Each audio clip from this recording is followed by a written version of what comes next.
Sa nakaraan natin na video ay natapos tayo kung saan matagumpay na nakontrol ni Lubis ang apoy na pinakawalan ng matandang elder. At sa kanyang ginawa ay kanya itong ginamit upang kanya itong pang-atake pabalik sa kanila Miss Chenzu at ng matandang elder, at sa nangyari ay napilitan ang matandang elder na gumamit ng barrier upang hindi sila matamaan ng malaking apoy na pinakalat ni Lubis sa buong lugar at makikita na nga na nagkasalpukan na ang apoy na pinakawalan ni Lubis at ang barrier na nilikha ng matandang elder. At sa pagpapatuloy, kahit nasa loob si Miss Chenzo sa nilikha na barrier ng matandang elder ay ramdam pa rin niya ang init ng apoy na pumapalibot sa kanila. At kanyang nasabi na nagawa raw na may pabalik laban sa kanila itong malaking apoy ng lalaki na mayroong pulang buhok. Talaga raw bang mayroong ganitong uring tao dito sa kanilang mundo? At maging ang mga puno sa buong lugar ay natupok ng malaking apoy na pinakawalan ni Lubis. Samantalang makikita naman sila Miss Chenzu at ang matandang elder na nasa loob pa rin ng barrier at kanilang hinihintay kung kailan maglaho itong malaking apoy na pumapalibot sa kanila. Makalipas ang ilang sandali ay tuluyan na nga na naglaho ang malaking apoy at habang nakatayo si Lubis ay sa kanya namang harapan ay makikita ang imahe ng matandang elder na nakatayo sa likod ng makakapal na usok. Nang dahil sa malaking enerhiya nang nawala sa katawan ni Lubis ay hingal na hingal ito na lumabas ang dugo sa kanyang bibig.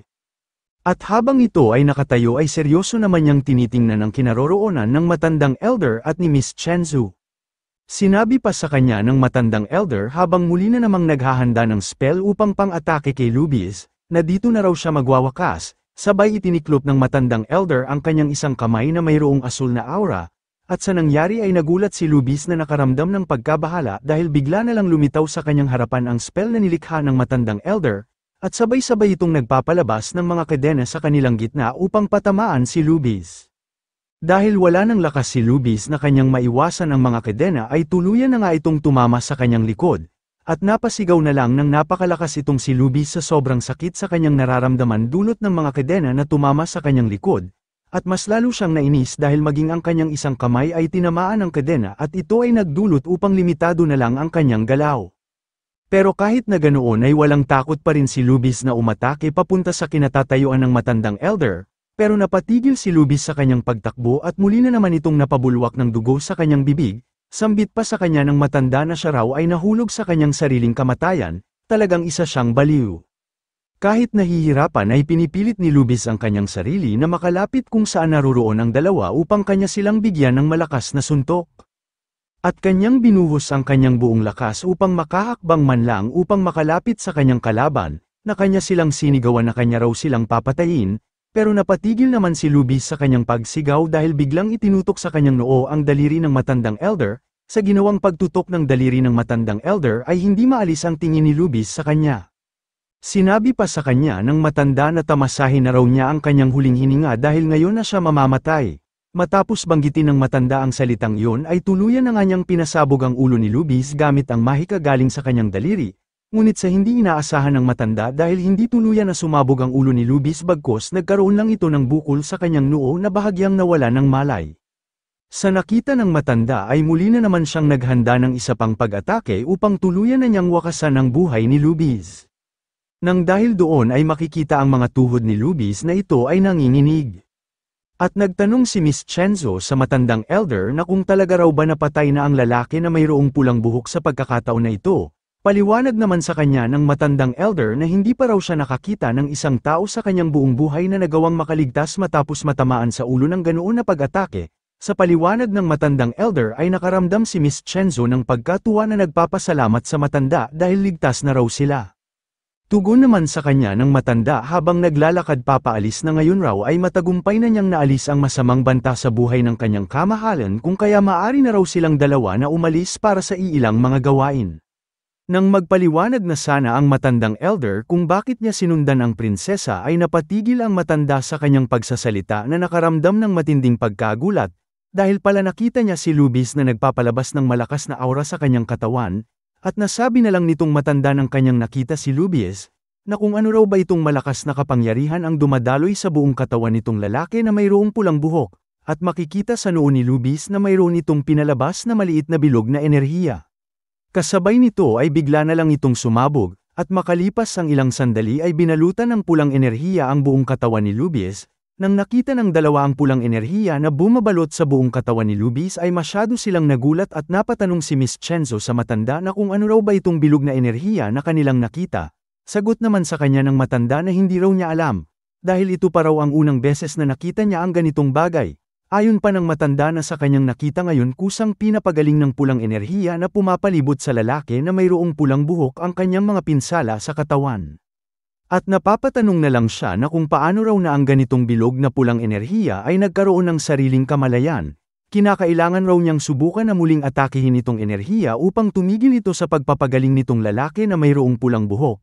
Kasabay nito ay muli na naman na ginamit ng matanda ang kanyang mga kadena upang patamaan ang pulang enerhiya upang ito ay mawasak. Ngunit nang tumama na ang kanyang mga kadena sa pulang enerhiya ay wala man lang itong epekto.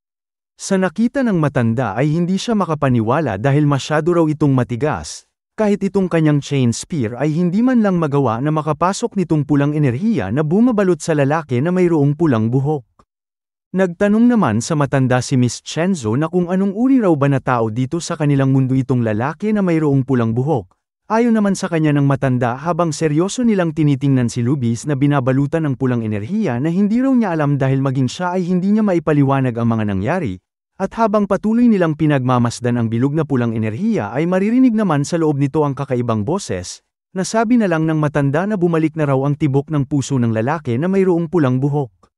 Katulad raw ng mga sinabi sa kanya noong nakaraan ng kanyang patriarka na dito sa lupain ng Haring Diyos ay hindi talaga maipapaliwanag ang mga bagay-bagay, at lumipat naman ang eksena kung nasaan sila Kyulin at si Miss Yu. Dito ay makikita na dahan-dahan ng hamupa ang makakapal na usok kung saan bumagsak ang malaking tipak ng bato.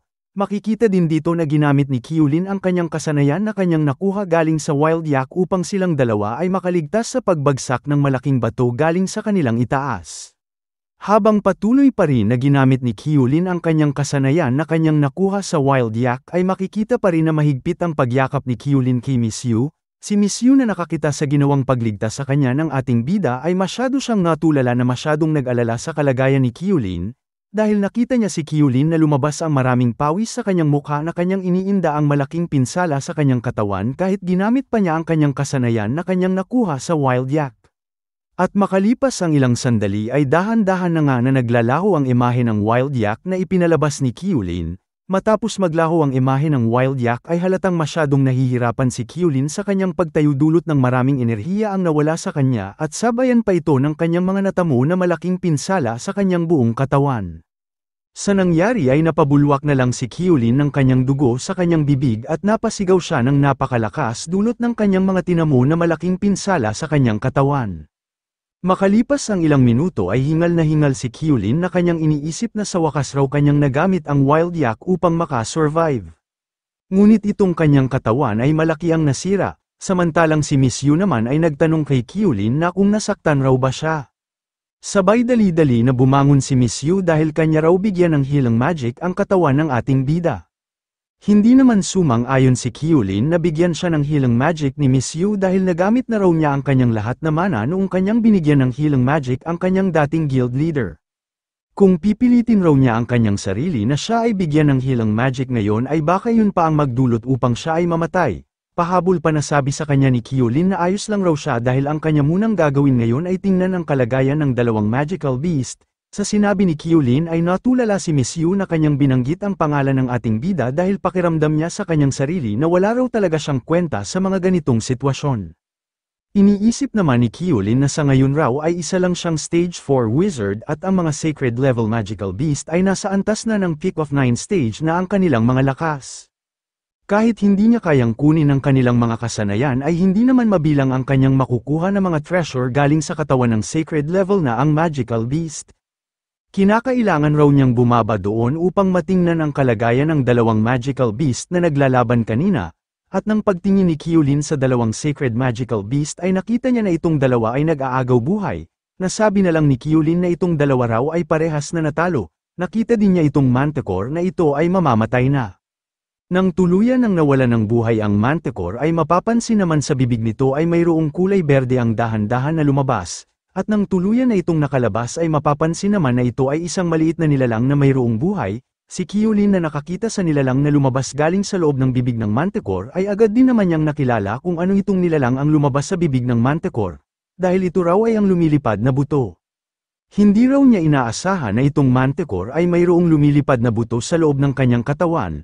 Hindi na raw siya nagtataka kung bakit kayang itago ng Manticore ang kanyang tunay na lakas na isang sacred level na isang magical beast sa pamamagitan ng kanyang core.